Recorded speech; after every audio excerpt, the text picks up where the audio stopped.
대기업들이 경고를 한다. 올해도 많이 힘들다. 이 말은 무슨 말일까요? 바로 이것을 보면 해석할 수가 있습니다. 2월, 다가올 2월입니다. 매출 600대 기업의 기업 경기 실사 지수입니다. BSI입니다. 쉽게 말하면 2월 경기가 어떻게 될 거냐 하고 조사를 했더니 83.1이 남았습니다. 일반적으로 기준이라는 건 늘 100입니다. 100. 100보다 좋으면요. 100보다 101, 102가 되면 경기가 좋아진다는 신호고요. 100보다 낮으면 경기가 나빠진다는 신호예요. 그런데 83.1이라는 것은요. 와우. 30개월 만의 최저입니다. 30개월 만의 최저. 30개월이면 언제일까요? 30개월이면 2020년 8월에 81.6을 기록한 이후로 지금 최저치입니다. 기업 경기 실사 지수라는 게 기본적으로 매출 600대 기업을 조사했다. 미리 이야기를 했다는 이야기인데 그러면 매출 600대 기업들은 지금 경기가 나빠진다 이렇게 대답을 하고 있다는 뜻이잖아요. 이것은 여러분 어떻게 생각하면요. 저는 사실 충격적인 지표라고 이야기할 수가 있을 것 같아요. 지난해 4월만 하더라도 BSI 전망치는 99.1이었거든요.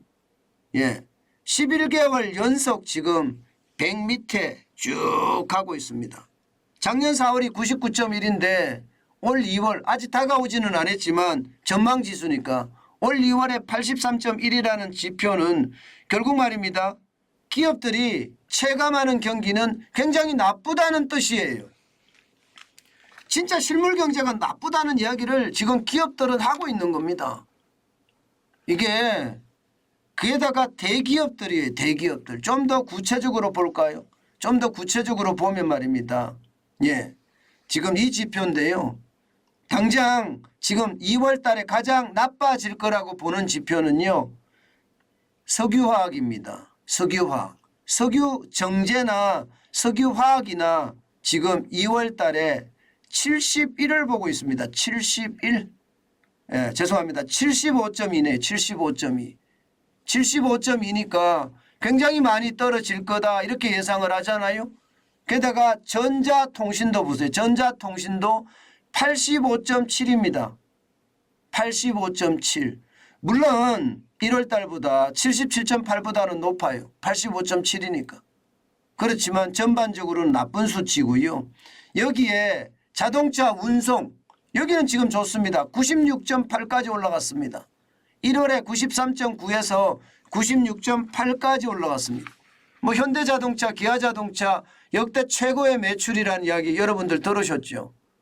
전체 우리 자동차 산업에 대해서는 지금 중국의 자동차 수출이 2위로 올라섰죠. 2위로 올라서면서 가격으로 마구마구 물량 공세를 하잖아요.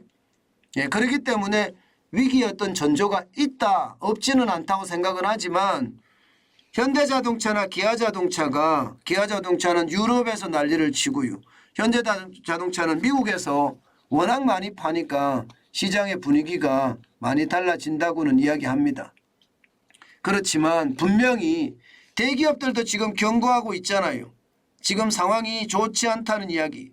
그중에서 가장 나쁜 곳은 제조업입니다. 제조업은요. 2월 BSI가 81.4입니다. 81.4. 와, 충격적이지 않으세요? 82.4면 굉장히 많이 내려갔어요. 비제조업도 85.1입니다. 이것도 6개월 연속 지금 9개월 연속이죠. 9개월 연속 100을 밑도는 부진한 수치예요. 저는 이것을 보면서 어떻게 느꼈나 하면요. 대기업들의 경기가 나쁘다 이렇게 이야기하는 것은 지금 우리 경제가 쉽지 않다는 이야기입니다. 제가 늘 말씀드렸잖아요. 실적으로 받쳐줘야 되는데 실적으로 받쳐주지 못하는 그런 쇼크가 올 수도 있다 이렇게 말씀을 드렸는데 그게 현실입니다. 실질적으로 말입니다. 3대 수출 주력업종 BSI 추이라고 해놨죠. 예. 그런데 우리가 1월 달에도 보면 1월 달에는 보면요. 예. 전자통신은 77.8에서 85.7까지 좀 수출이 나아진다고 이야기하고 있는 거고요. 석유화학은 오히려 수출이 떨어진다. 자동차는 좀 나았다고 이야기하고 있습니다. 그런데 여러분 놀라지 마세요. 이게 우리 수출이 진짜 장난 아니거든요. 보세요. 우리 수출이 1월 달입니다. 1월 달에 1월 1일부터 1월 20일까지가 적자 규모가 무역수지 적자 규모가 102억 6,300만 달러입니다. 작년 전체 4분의 1이에요. 그 어떤 때보다 지금 102억 6,300만 달러는 많은 수치입니다. 결국 수출이 최악으로 간다는 거예요. 제조업의 어떤 경기 전망이 나쁘고 비제조업에도 경기 전망이 나쁜 것, 이것은 말입니다. 제조업에서는 확실하게 수출에 영향을 미치잖아요. 게다가 말입니다. 여러분, 소비도 신통치 않습니다. 소비도. 지금 보세요. 조금 올라가기는 했습니다. 소비자 심리 지수가 한국은행에서 발표한 소비자 심리 지수를 보면 이것도 100이 기준입니다. 예. 작년 6월만 하더라도 괜찮았어요. 마이너스긴 하지만 뭐 괜찮았어요. 100보다 조금 아래였으니까요. 5월에는 102.9였고요. 그런데 지금 2023년 1월에 보면 90.7입니다. 작년 12월하고 그렇게 많이 달라진 것 같지 않아요. 소비자 심리 지수가. 소비자 심리 지수가 이렇게 떨어지면 소비 안 하거든요. 지금 현재까지 보면 국내 카드 승인액이 9월 달에 95조 3천억 원, 10월 달에 93조, 11월 달에 92조 계속 떨어집니다. 지난 8월에 95조 5천억까지 이게 국내 카드 승인액이 나타나더니 지금 3개월 내리 떨어졌습니다. 결국 침체 경고가 된다는 뜻이에요. 지표로 보면 여러분 지금 상황이 굉장히 나쁘다 이렇게 생각을 할 수 있을 정도거든요. 그만큼 말입니다. 대기업들도 현재 경제 자체를 나쁘게 보고 있다는 뜻입니다. 지금 유럽이 조금 나아졌잖아요. 이게 유럽의 에너지 대란이 터질 거라 이렇게 예상을 했지만 사실 봄 날씨가 되면서 이상기후가 발생을 하면서 유럽의 에너지 대란이 터지지 않았습니다. 그래서 유럽이 좀 더 빨리 회복을 한다면 조금 좋아질 수는 있겠죠. 조금 좋아질 수는. 그렇지만 우리 경제 전체적으로는요. 쉽지 않아 보입니다. 2023년 올해 경제성장률 전망치를 보면 말입니다. 1% 중반에서 머물고 있거든요. 이것은 말입니다.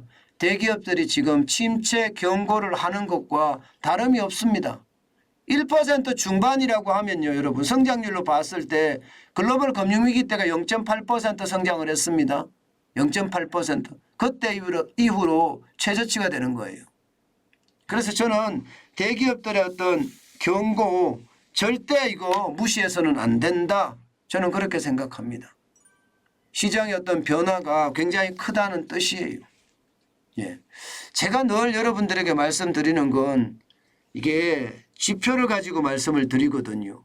그리고 그 지표가 점점점 모아보면 추세선이 됩니다. 그 추세선에서 여러분들에게 설명을 하는 건데 상황이 사실 좋지 않습니다. 저는 그거 반드시 우리가 기억하고 거기에 대한 대응책 스스로들 만들어내야 된다. 그 생각 다시 한번 해봅니다.